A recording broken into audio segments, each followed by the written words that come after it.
Hey everybody, all right, and one of my favorite times of the month, we do have our Wild Edible and Survival Skill of the Month Club coming at you.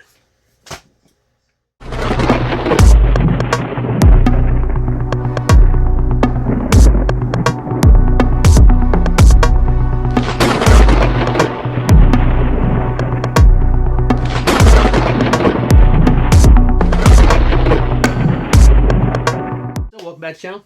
All right, so, and as you know, this is time for our, I guess you say, the knowledge portion of the channel. So we do have our Wild Edible and Survival Skill of the Month. So let's go ahead and we're going to get into that right now. All right, so we're going to start with our Wild Edible of the Month. And this comes from Creek Stewart. I'm not affiliated in any way, shape, or form. I get nothing if you subscribe or not, but I do recommend it. I think this is probably a well spent $6.99 a month, times 2 if you get them both. The Wild Edible I think is extremely useful because you never know where you're going to be and when you have to actually forage for food. So with that, what we have today, this month, we do have the Nodding Thistle. All right, and so as you know, well, if you know, I don't know, just so you know, here we do have a map of where they're located. Looks like this thing is located almost everywhere. Doesn't look like it's in Alaska, Hawaii, Florida, Maine, or Vermont, New Hampshire, one of the two. But right, basically, the Nodding Thistle, Cardus nutans, musk thistle, nodding plumbless thistle, native to Europe and Asia, has become naturalized and invasive in parts of North America, particularly the United States and southern Canada. Basically, here you got your plant profile. So it talks about its habitat, leaf shape, leaf margin, leaf arrangement, flower height, life cycle, biennial. And then Creek will give you a little bit of information about it. It's his commentary. Again, Creek Stewart does a good job with these.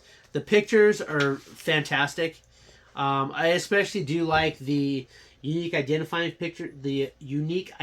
features pictures. He breaks them down.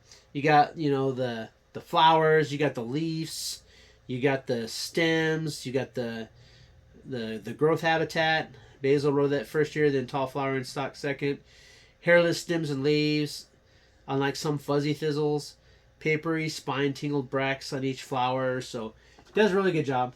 And then last but not least, on the back, he's going to give you harvest and preparation, as well as gives you a recipe.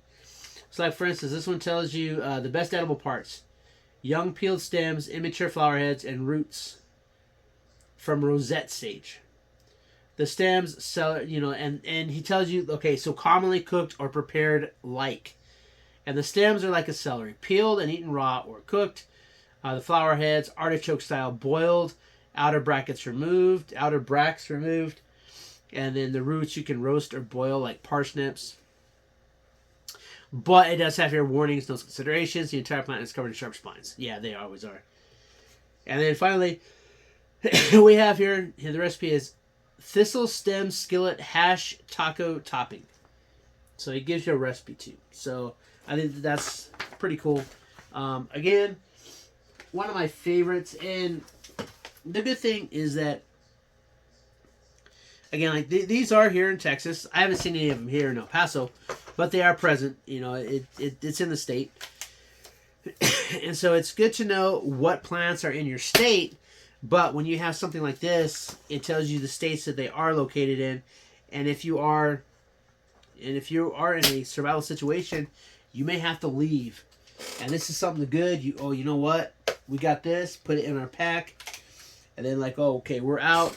All right, let's see what plants we have. And you look through the area, and you can see you got flowers, you got leaves, you have really good pictures of what they look like. You know, and they got like, well, is it even located in this area? Oh, it's not even here, so it's probably not it. So we don't want to eat it because it could be poisonous. So,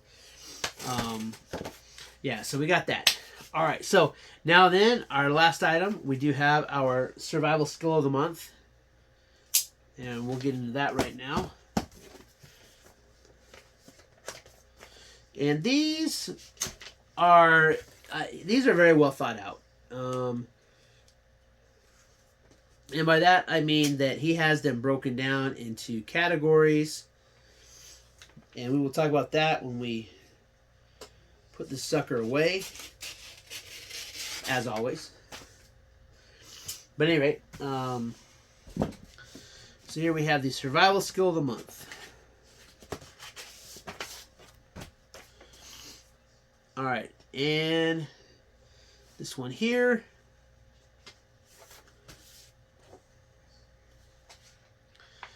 Not the most exciting one, but how to make oak gall survival ink. So this tells you how to make ink. So if you have to write something and your pen's done. Oak gall, sometimes called oak apples, are strange round growths that appear on oak trees. They form when certain species of wasps lay their eggs inside the tree's tissue. Okay. In a defense response, the tree grows a protective ball of plant galls. Are not harmful to the tree. Even though they're looking not harmful to the tree. In fact, their tannin is high. Okay. So, basically it tells you how to identify and collect them. And then he's going to tell you step-by-step instructions on how to do whatever skill it is. Now, personally, I don't... personally, this is probably one of those ones that I'm like, this doesn't really seem like a survival skill to me.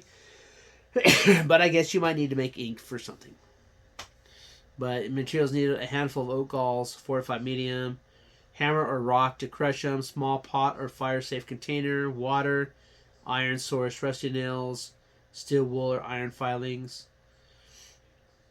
cloth or coffee filter for straining, container with lid to store ink, feather stick or improvised quill for writing. So, yeah, but it gives you a step-by-step on how to make it. Strain the ink.